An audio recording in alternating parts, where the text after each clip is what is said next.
Okay, good morning. Just to let you know, I am now corresponding with 3 different colleges in reference to sending either their staff or their students to our mentorship. Chris, I don't know if you're doing stuff with Northern Virginia. You're Nova, right? No, Howard Community. Howard County Community. Okay, Howard. Maryland. Mm-hmm. Okay. But I'm happy to start that correspondence. So far, all the correspondence is from me to them, saying we're doing this, this is available, this is what we've done, here's recordings, and I've gotten very little in the way of response. But if they don't know, I can guarantee I won't get a response. So I've got to keep, putting that information out there. But feel free to, let me know if there are other groups or other individuals that I should make contact with. I'm happy to make this announcement because this is a worthwhile mentorship. I think it provides value. And I just want people to get hired. I really do. I just, like I told Sharon the other day, I said, my goal in this is not to find you cyber warriors. My goal is to help give you more people from which to choose, and the people with the right attitude, the right mindset, not just arriving with skills. Oh yeah, I can work this tool. Working that tool may not be enough. So anyway, just a thought on that when I spoke with Sharon. Also, I did during CyberSecurity Month, I did speak directly with Paul at our organization, and he said, "Great, I will pass this out to people that might be interested." I said, "Good." Sharon has already shared it with her entire directorate. So maybe we'll get some actual, folks that are doing this, or like Sharon says, that need to do this. Mm-hmm. She's not too pleased with the skill levels of some of her staff and contractors. Wow. Yeah. Mm-hmm. So I mean, the time is right to make this change into cybersecurity, especially if you've got the attitude and the mindset to do it. If you're hungry, if you're ambitious, if you really want to make a difference. It's not like driving a bus. Driving a bus, all you got to do is steer left, steer right, start, stop, and your mind can basically disconnect. Many jobs are like that. People want to be able to go somewhere, do a little bit of something, get home, and get a paycheck. That's not what this is about. This is about trying to help make the world a better place. And I say that over and over again, but it's true.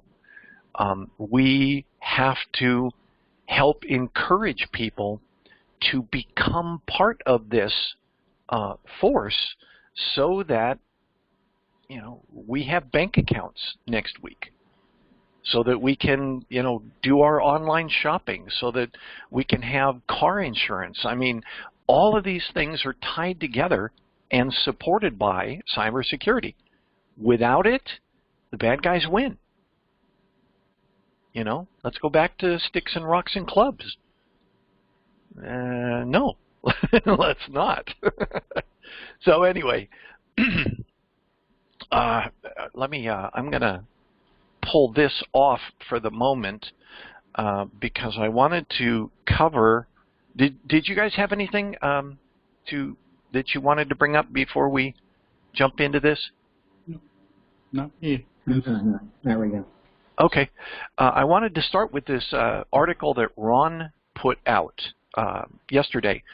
Great article, by the way. If any of you are familiar with DoD, like I said in my response to Ron, DoD tends to lead the pack or be one of the leaders when it comes to cybersecurity certifications, expectations, skill levels, etc., proficiencies. And the point that this article makes is, it says, well, number one, DoD tried this thing called the CyberSecurity Maturity Model Certification, or CMM-C. And they did a pilot program, did it for a while, and in the end, they said they're suspending it. What that means is you can, the federal government, DoD, can put out a requirement for a new contract, what's called an RFP, request for proposal for a new contract, services contract, that doesn't specify that they have to meet CMM-C. That's what this means when they say they suspend it. You don't have to meet CMM-C, what's now being called 1.0, if you are putting out a contract or somebody is bidding for a contract with the DoD. That's all that means when they say they're suspending it. But they say they're suspending it because they're going to what's called CMM-C 2.0. And they're basically rearranging some of the things in it. Instead of 5 specifications, they're going down to 3, but one of those 3 has an upper and a lower, so they're reshuffling the same deck of cards, in my opinion. But the important thing for us to think about is whether or not non-government groups, let's say your company, if you go to work for, I don't know, Mattel or whatever, if your company has to abide by this same request, this same requirement for DoD or other federal government agencies. And I went out and took a look at this standard, the NIST 800-171 standard. And guess what it refers to? It refers to, let me go find it, protecting controlled unclassified information in non-federal systems and organizations. In other words, you may not be in the federal government, you may not be providing services to the federal government, but if you are in any way thinking about it, if you, let's say you are in an acquisition mode with your company and you're going to acquire another company that does business with the federal government, guess what? This now becomes something that you have to, at the corporate level, adhere to.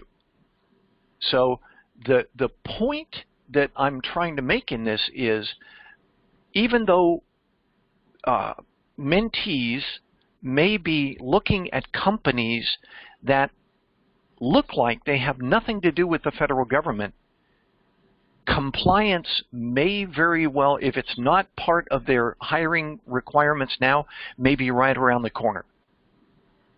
You know what I'm saying? It's a case of the federal government's getting bigger and bigger and bigger.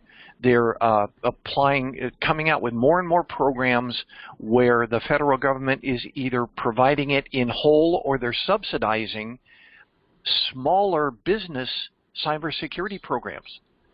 So these smaller businesses have to adhere to these NIST standards. I don't know if you guys have seen some of those things with the federal government, but I'm trying to come up with one. I don't have a pertinent example right now, but basically, if the federal government pays you for anything, and that includes student loans, that includes, I don't know, grants, or you know, starting your foundation or sponsoring your foundation or your community pool activities or whatever. If the federal government gets involved, then the federal government can come right back down that connection that you established to get federal funds for this, come back down and say, well, now you have to do this according to these federal standards. So, you know, just be aware. A lot of people think that the federal government is this one-way money pit. You know, there's money galore. All I have to do is go apply for it. Yes, but then the federal government can specify the manner in which you do business, just so you know. And you know, some of the specifications are a little bit far-reaching. For example, California is passing some really weird laws. They passed a law that says, and I don't know it exactly, but it says if you are hiring more than something like 200 employees, I think they said, then at least one member of your board of directors must be female, and at least one member of your board of directors has to be non-white. Regardless of their skill levels, they have to be female and they have to be non-white, so non-Caucasian. So as you're thinking about it, what's going to happen when the federal government makes such specifications to you? Why? Because you went and asked for money and they gave you money. So as a mentee who is approaching a hiring manager, it helps you. The bottom line for this one is, as a mentee, it helps you to understand the government specifications, the government cybersecurity specifications, requirements, restrictions. Anything that Uncle Sam is doing is likely to have an effect in your company, even if you don't see that federal connection. So don't think that there's federal government jobs and there's non-federal government jobs, and they're different in many ways because the federal government extends itself into the private workforce through everything, donations or grants or anything like that.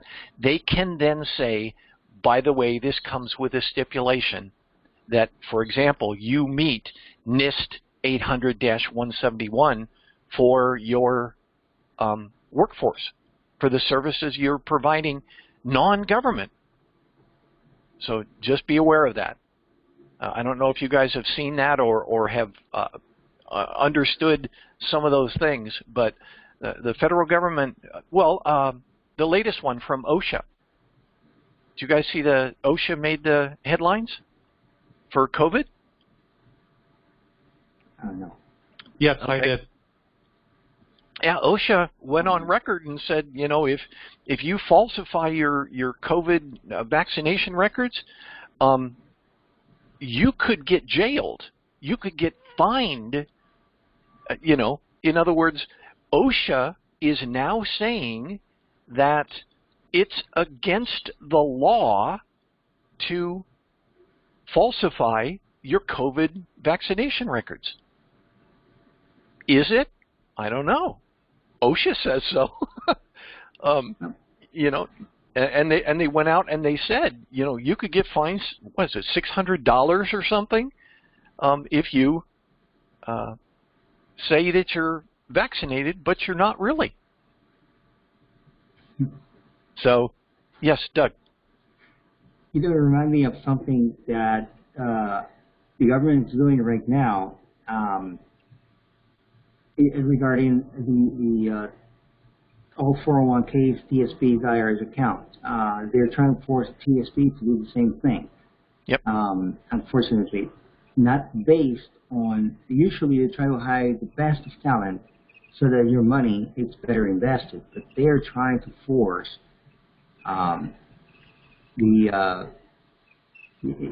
trying to make it, and I don't know if you were aware, they passed a law, and not only they passed it, I mean, they're in the process of doing it right now. It's a project, but it will become law, I think, in December 5th or somewhere around that.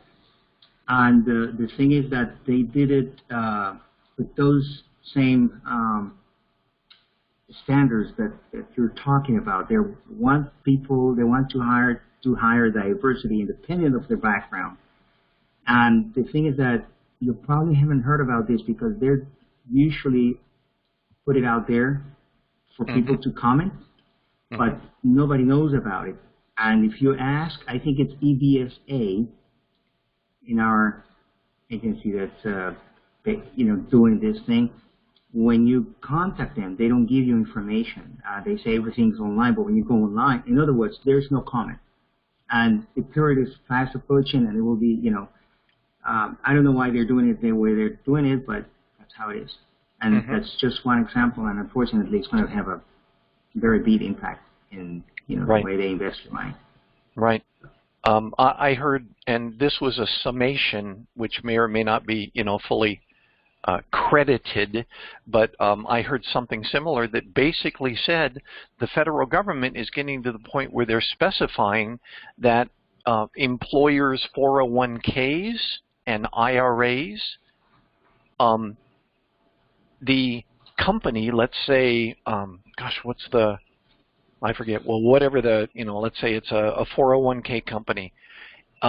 Rowe Price. I'm sorry? T. Rowe Price. Okay, yeah, T. Rowe Price. Let's say T. Rowe Price. They set up, let's say, a fund, a mutual fund or whatever, and it's a mixture of stocks or bonds or whatever, securities, that they believe is going to provide the right mixture to be maximized for performance. Cool. But now the federal government is coming in and saying, when you do this, you, or at least this is what I heard, you are going to have a certain percentage of these be programs that the federal government recommends. Why? Because these are helping programs. Has nothing to do with their financial viability or their ability to grow in the future. It is because the federal government is now mandating, at least the way I heard it, mandating that just like California said, you have to have a woman, you have to have a non-white member of your board of directors, the federal government is getting to the point where they're saying, you've got to do this because this is a helping program. This is a people program. You have to do this because we have to show that we support this. And it has nothing to do with finances. And yet they're now telling, or as I understood it, they're telling financial companies, you have to do this because this is the right thing to do, and we're telling you you have to do it. They're basically getting into the business of finance and saying finance has to finance this because this is something the federal government has voted on and we now support, so now you must support it too. Again, it's the federal government getting into local financial, local citizen, local community, whatever, because the money flows both ways. The money does not arrive without expectations. So just be prepared for that. If you're applying for a grant, be aware that, they may say you've got to, incorporate in a different state or, hire certain people or, add overhead that you weren't planning on adding that could affect your bottom line. So just be aware the federal government could be stipulating these sorts of things. You have to examine it thoroughly before you make your decisions to do things like apply for a grant. Hey, I want a, $85,000 grant so I can start my small business. Okay, just read the fine print. These sorts of things. It occurs. And this is a good example. It says, even non-DOD, but if you do business with DOD, you have to adhere to 800-171, even for unclassified information, controlled unclassified.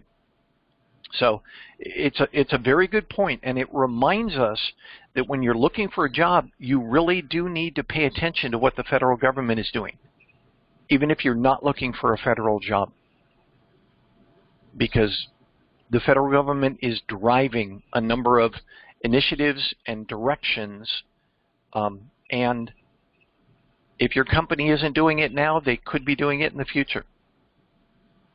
Do you guys hear that little bird chirping thing? Oh, good. I don't know. My cat's down here playing with a little tiny toy that has a sound maker in it. Every time the cat wiggles it, it makes this little bird chirp sound. And it's just like continuous right next to me. So anyway, it's driving me like, anyway. So anything else on this topic before we move to the next one, which I think is going to be the bigger discussion item? Anything else? Nothing Okay. from me, Scott. Okay. Good. So yeah, well, it's something to think about. And as mentees, your point is that the more information you can learn about the federal government, although it may not seem pertinent in your job interview, could be very pertinent. Because guess what? Your employer, you know, I don't know, Toys R Us or whatever, may be thinking about selling tanks to the federal government. You just don't know. And you could fit right in, maybe not exactly today, but here's something to think about. When you go into an interview, you are the commodity. You know, you may think that you're trying to approach the altar of the employer and you're trying to please the employer and, you know, make him say, you know, yes, I choose you or whatever. But that's not always the case. And in addition, every employer is likely to be thinking about not just today's vacancies, but tomorrow's vacancies. I have had numerous times where I've interviewed people and I look at them and I say, well, you know, you're not a great fit for this, but in about 2 weeks, watch for the vacancy announcement because I think you're a better fit for that. You know, or I've even had this in corporate terms. They'll hire you into this understanding that very soon when this other contract is available, they're going to shift you into it because you are more, you're going to be more valuable to them over here, not just what you're being hired at. So remember that. Remember to approach with some confidence. It's not about, you know, fawning before the altar of this employer. It's about having an intelligent conversation where you say, here's why I think I'm important to you, why I think I work for what you need. Okay? You sell yourself. And it's not about, you know, please hire me. No. If you feel that when you go into the interview, your employer's going to pick up on it. You want to approach with some confidence. And I don't mean cockiness. You don't walk in and say, well, you'd be a fool not to hire me. You know, hi, I'm Scotty Ward. You'd be a fool not to hire me. You know, no. You don't want to invade their space, their decision-making space. That's something that they reserve. But what you want to do is get them thinking in that space to where they say, you know, this guy's not an exact perfect fit, but he's mighty close. You know?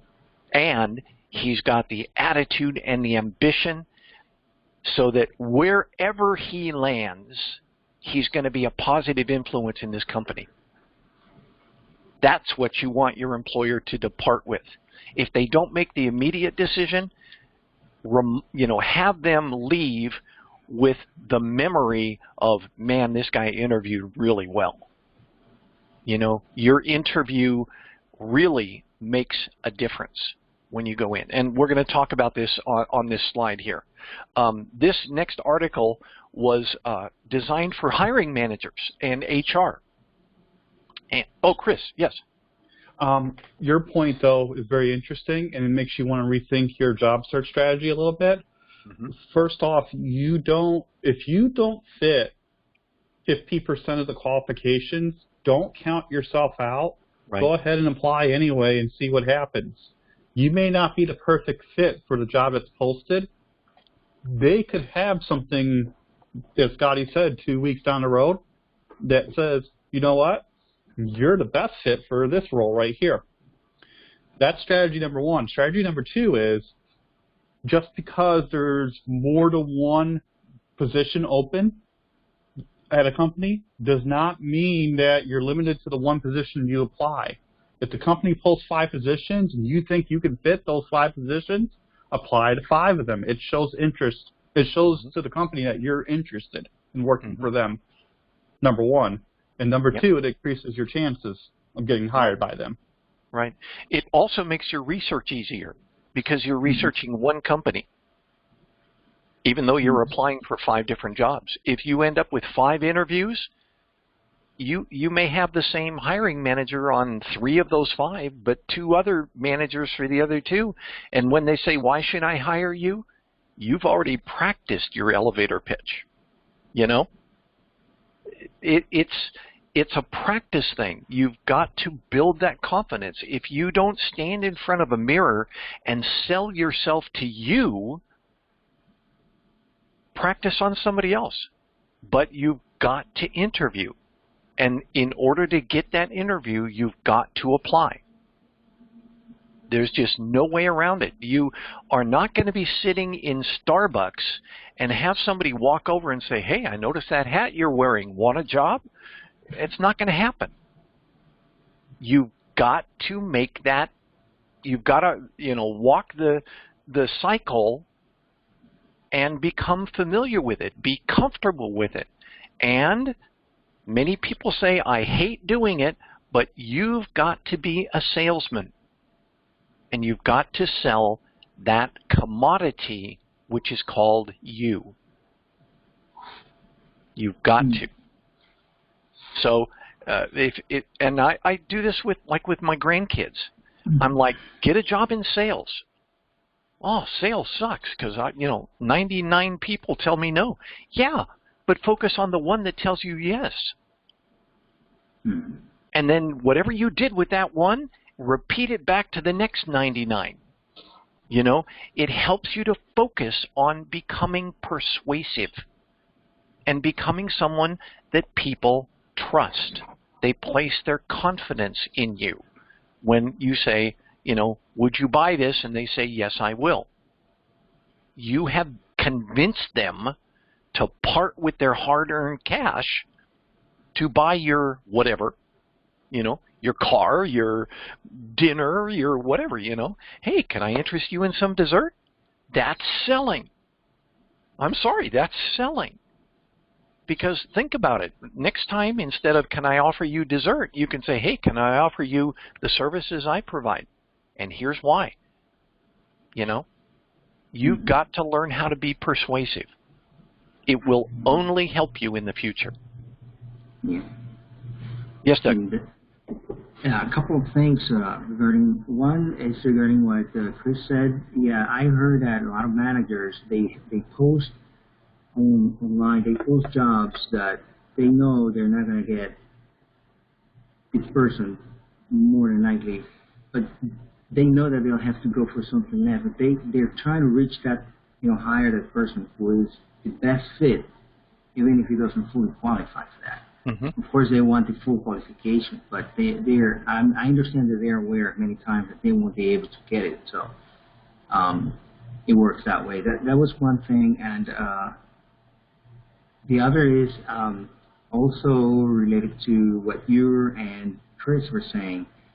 I have an article that I'm going to share right after the meeting.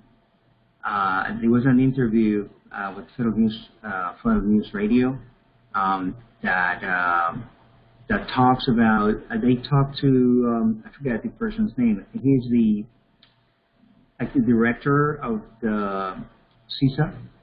And the way they're thinking about managing as something that is approved, they have a program where they're looking for the talent, but they touched up on that particular point where they ask him, you're looking for someone who is, and say, yeah, we're looking for cybersecurity talent, but we're also looking for other people who want to be in cybersecurity, and even if they think they don't have anything technical, we're looking for your attitude, and if your abilities can support, the cybersecurity operations. If you're that kind of person, we will hire you. Mm-hmm. And it was very. I remember like a lot of things that we talked about when I was reading it, in these meetings. It was very nice. So I'll share it afterwards. Okay. That it sort of plays to this article, Doug, that you were talking about. This article basically says, are you having trouble finding cyber talent? You might be the problem. And the point of it, it says, they're talking about all this cyber skills shortage. What they're talking about is, I need somebody that possesses the talent to walk in and operate this particular tool or technique. And there may be all sorts of people that are, no information, no knowledge at all, a little bit, a fair bit, a lot in an associated or a parallel tool, but not this exact knowledge in this exact tool for this exact requirement. But what they're saying is hiring managers and HR should look at some of these others that previously they said they don't match up. Because if I have a requirement and I can't fill that requirement,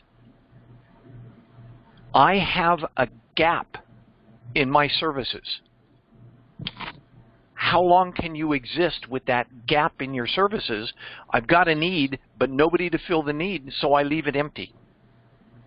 You're not going to be able to do that for long. So what do you do? And we've done this. I've done it many, many times throughout my career. I look around and I say, who can I train? Who is ready for the next step within, the pool of resources that I have? Who can I bring up to this level? Who can I send to training who will, number one, have the ambition, and number two, have the durability to stick with me if I invest some money in this person to bring them up to be the person that fills this vacancy? And the point of this article, it says there are talented and qualified people, but they are just those people that are, what the hiring managers and the HR managers used to consider as being less than fully qualified. And they're basically saying, you need to think differently about it. Here are the three things they said. You as the hiring manager need to evaluate the hiring panels and how they make decisions. Number two, anticipate and embrace the tough questions. What do you mean tough questions? Well, number one, you're trying to bring people in, so you've got to be attractive to the interviewee. Mm-hmm. It's not just a job anymore.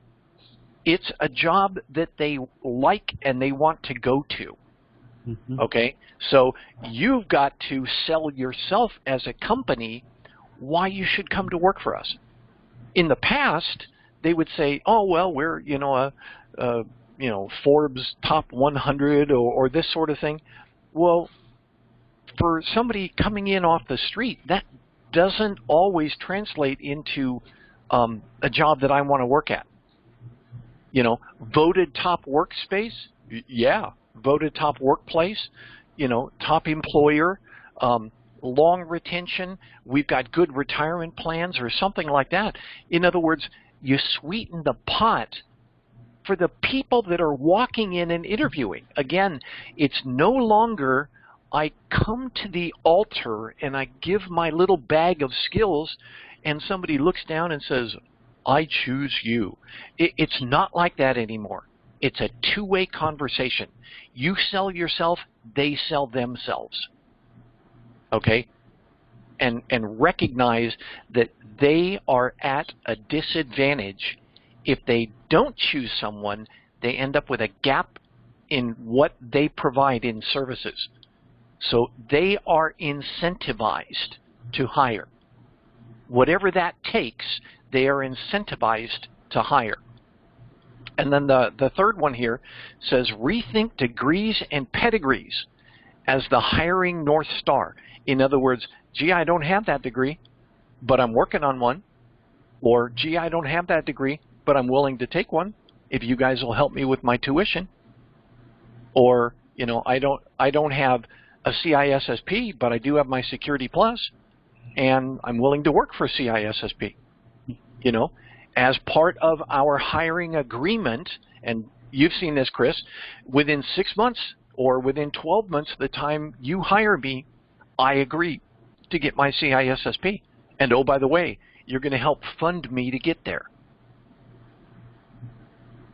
You know, that is literally a perk to hiring. Chris. So I read a story through Twitter. A hiring manager was talking with their HR on writing a position description, and they got into a big argument on where to put the CISSP as either A, a requirement, or B, as a, we would like to highly have. Desirable. Yeah. Highly desirable, okay? Yep.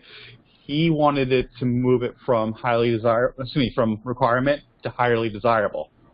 HR went, no, the position description said that CISSP is required. Yep. He vented on Twitter of like, I am going to... he didn't have nice words to say about his HR. Let's leave it as that. Right. He sat there and said that I can train somebody to do the job and not be a CIS. Yep. And the CIS has nothing to do with what that person can do or be in that job. He didn't down the CIS at all. He was just being frank and said, hey, yes, the CIS is nice to have, but I'm not going to require it. I want to teach the person the way of the life. If he has a CIS, yay. I mean, that's going to make it my job easy to teach him. Yep. Many years ago, many years ago, they used to specify that you had to have a degree, a BS degree, and some sort of certification for certain jobs. And what they found was they were excluding highly talented people who had not taken that route. Now, I do remember many employees saying, I don't need a degree. Well, guess what? That's not a decision you make. Why? Because, for example, I have 3 degrees, one of which is an MBA. And it's like, well, you're not in business. However, I was in a company that wanted all of their PMs to have MBAs. And oh, by the way, I've got my PMP. And for a while, I was a program manager on one contract, a very high visibility contract.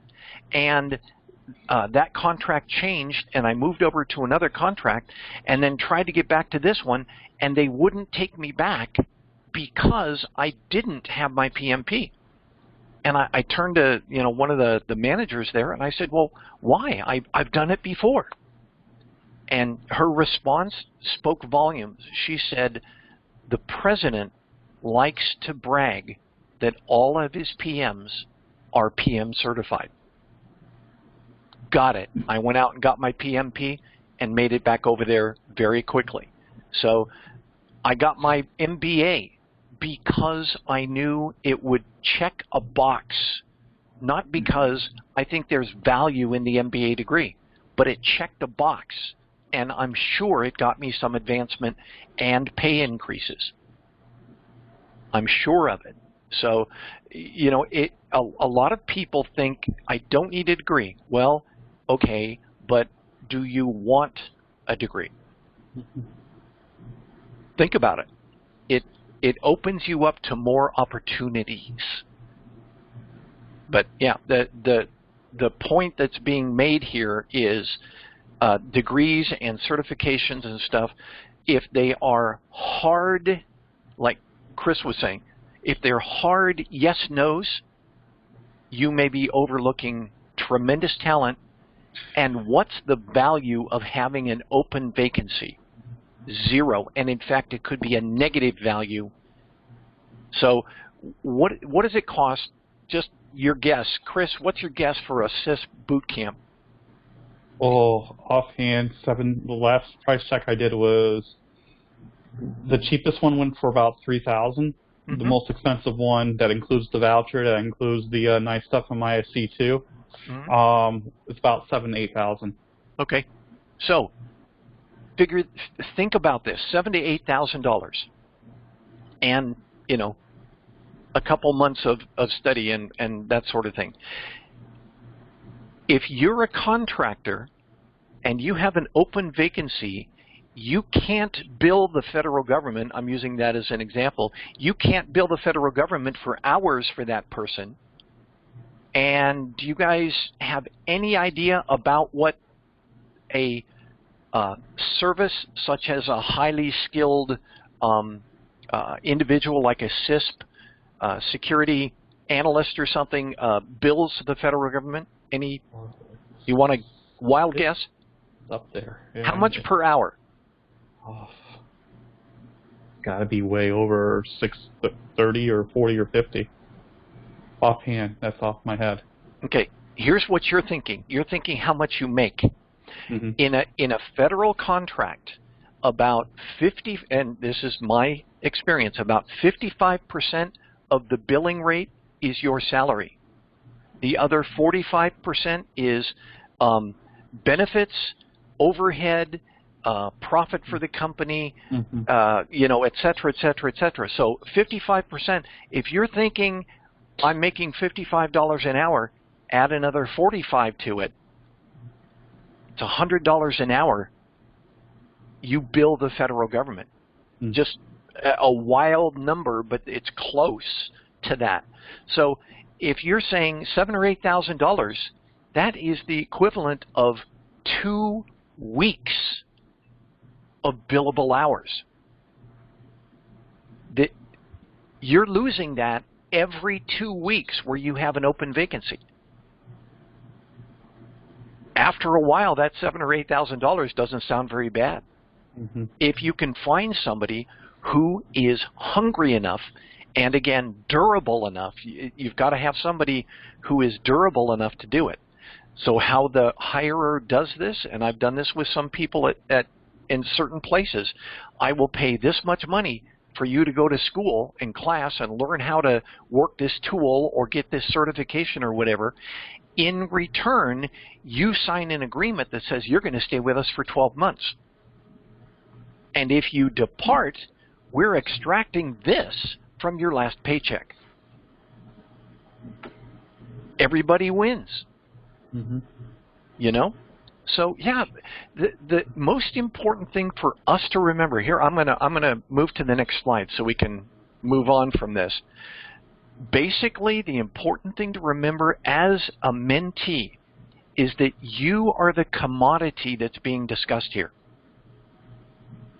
Because without you, that position could remain vacant. The company you're speaking to could lose money, could lose contracts, could lose services, could lose the opportunity to bill for the position, even if you are training to get into that position. They can put you in on a temporary basis if whoever they're hiring with agrees to it, put you in temporarily as a trainee or whatever, and you get up to that level. In the meantime, they're billing for the full level. They've done it. So you're the commodity. When you approach an employer, a prospective employer, during an interview, you've got to have that confidence in yourself so that that is the thing that the prospective hiring manager understands during your interview. You've got to have confidence in yourself. I know I'm your best choice. So let me help convince you of that. Here's why. Here's what I do. Some of it may be absolutely nothing related to your job. But, I volunteer for a tennis club or whatever. It makes no difference. It shows, and like I'm saying here, yeah, number 2, present yourself from a whole person viewpoint. It's not just I'm a cyber killer. It's that I'm a well-rounded individual. I'm vice president of my homeowners association. I'm, whatever. But it shows that I am a well-rounded person who's not going to skip out at the first sign of grass being greener somewhere else. I've been at this employer for 2 years or more. That's a good sign. If you jump around jobs, that's not a good sign. Whenever I reviewed a resume, I counted the months that they were in all of their previous positions, or at least their most recent previous positions. And people who were, 2 years to me was a good number. If they stayed at the previous job for 2 years, it's a good thought that I could expect them to stay with this job for 2 years. If they had 4 jobs in the last 2 years, they weren't happy or their employer wasn't happy or whatever, but circumstances kept changing that caused them to move. And my question then becomes, am I going to be another stepping stone, or am I going to remain your employer as a hiring manager? So be aware that jumping around between jobs causes your prospective employer to go, am I just another step in this person's walk? And maybe I don't wish to invest that time in you. So as the commodity, you've got to say, number one, I'm ambitious, but number two, I'm durable. You're going to get me, and you're going to get me for a long time. Okay? And then number three, voice your employment expectations. My wife, just so you know, she is still being courted by recruiters, and she has not been in the federal government in, 5 years? But when she was in, she had top secret clearance and all of those little letters that come after the clearance that people like. So she had, polygraph and all that sort of thing. And so it was an SCI, but then it was SCI with a full scope poly, which is both lifestyles and counterintelligence, I think, are the two polys. So they were like, yeah, we want to hire you. And she's been out for 5 years. She's been on disability. So as a commodity, she keeps thinking about going back and testing the water. Well, I don't want to work full time. Do you think you could hire me 20 hours a week? And I can't really, come into work. Do you think you could hire me as a teleworker? She's the commodity. She can make those requests because these guys are approaching her saying, please come work for us. Okay? So remember that you are the commodity and voice your expectations. I've had numerous times where I needed somebody who had a very special need. And I had a very special need that happened to interface exactly with their need. For example, somebody says, well, I have to take, it's not part of the interview, but they say, I have to take my mom to dialysis. So I need 2 hours off Monday, Wednesday, and Friday or something. And from my viewpoint, I'm saying, I need somebody with flexibility so they can work overtime. Well, if I'm cutting hours out in the middle of the day, tacking them on at the end of the shift, it works beautifully for us both. You are the commodity. State your expectations during your interview. Don't just say, yeah, I'm totally flexible. I can do whatever you want. You want me to go paint this house? I'll go paint this house. Be aware that your expectations play a role during your interview. And number 4, your ambition and your learnability, I called it, your ability to maybe not be in the position they want, but they can easily see that you can get there. And it may be the tipping point that gets you hired. That's where I'm trying to go with this. It is important for you to recognize that it's not a I meet all these criteria, so you should hire me. Well, I may not meet all the criteria, but I meet the minimum criteria, and I'm good to get along with. I'm a hard worker. I'm a team player, and I'm ambitious and hungry. Look at my last 3 jobs. I spent 2 years at each one of them. I'm a durable employee, and I'm going to stick with you two. Let's go climb this mountain together. That's what you want an employer to depart with. They'll go, thank you very much, lead you to the door and go, I really could use this person. Maybe not for this job, again, but for the job that's coming out in 2 weeks, or for this contract that we're about ready to apply for. Some of my employees don't meet the federal requirements, but this guy does, or is aware of those and is willing to go meet them.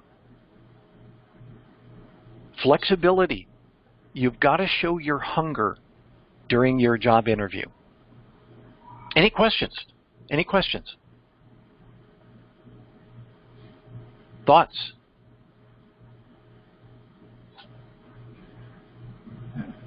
You guys are so easy to get along with. I had a thought, but it left my mind when you said something. Oh. Mm-hmm. Sorry about that. No worries. Again, when you approach your prospective employer, it's probably, it sounds stupid, but it's a great idea. Go stand in front of a mirror and talk to yourself. And then ask yourself, would I hire me? It really does work. It does help. And it helps you get the wrinkles out too. If you stumble in one particular area, practice, working through that area.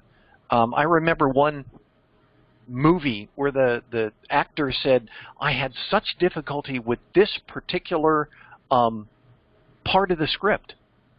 It was just words that I had difficulty putting one after the other. And he had to work for hours until he could get this one sentence right. But it was an essential part of the script for that movie.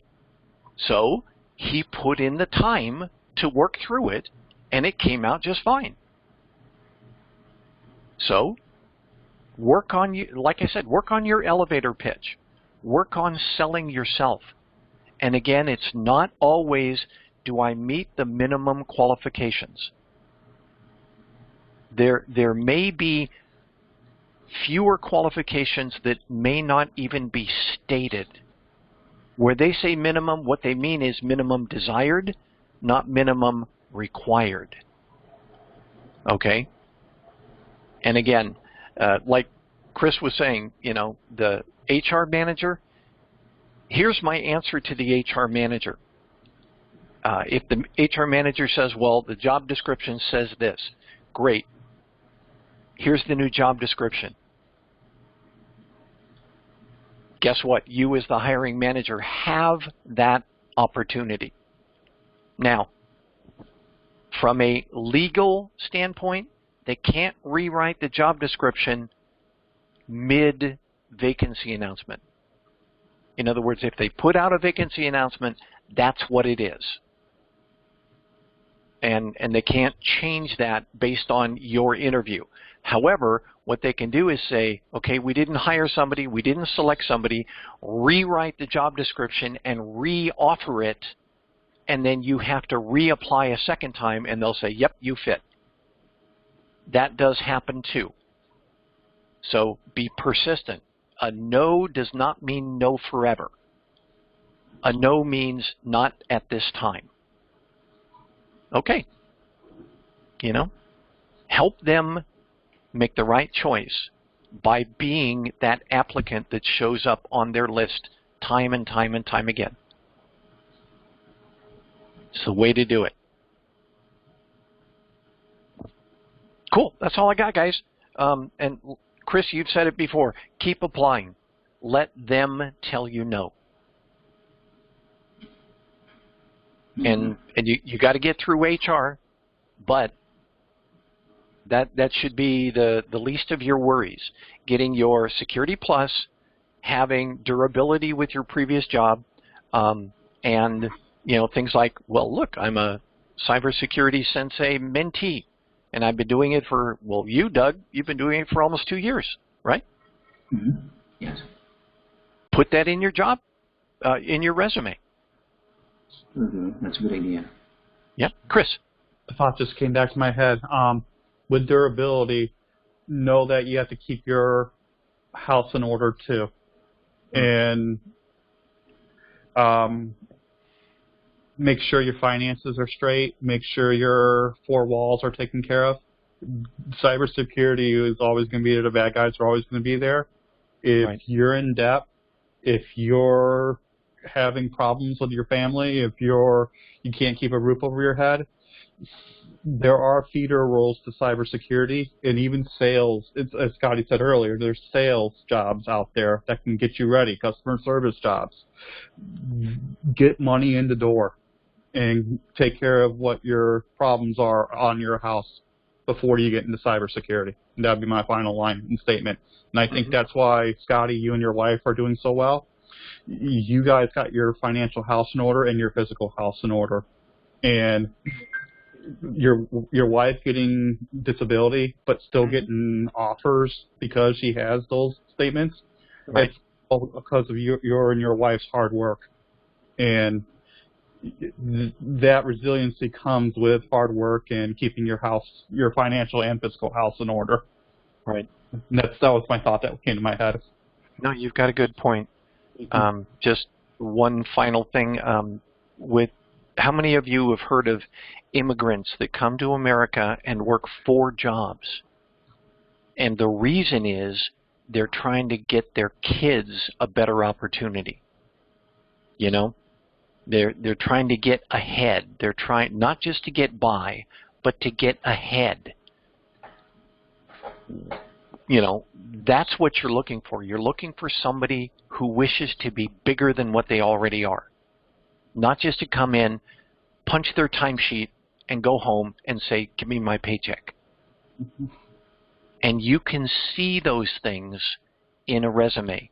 You can pull those things out during an interview. Be prepared to answer, questions that bring up things like, things I'm doing. I'm, my church's website. I'm doing security for my church's website. I do a security review that's based on the NIST standard. I use the NIST checklist for my church's website. Really? You know how to apply these things? Yeah, I do. Church website? What's the big deal for that? It's the ability to apply a standard. So yeah, good stuff. Okay, guys. Well, that's all I got. Anybody have anything else before we go? Nope, I have to go wrangle cats. Bye, guys. Okay. Take care. All right.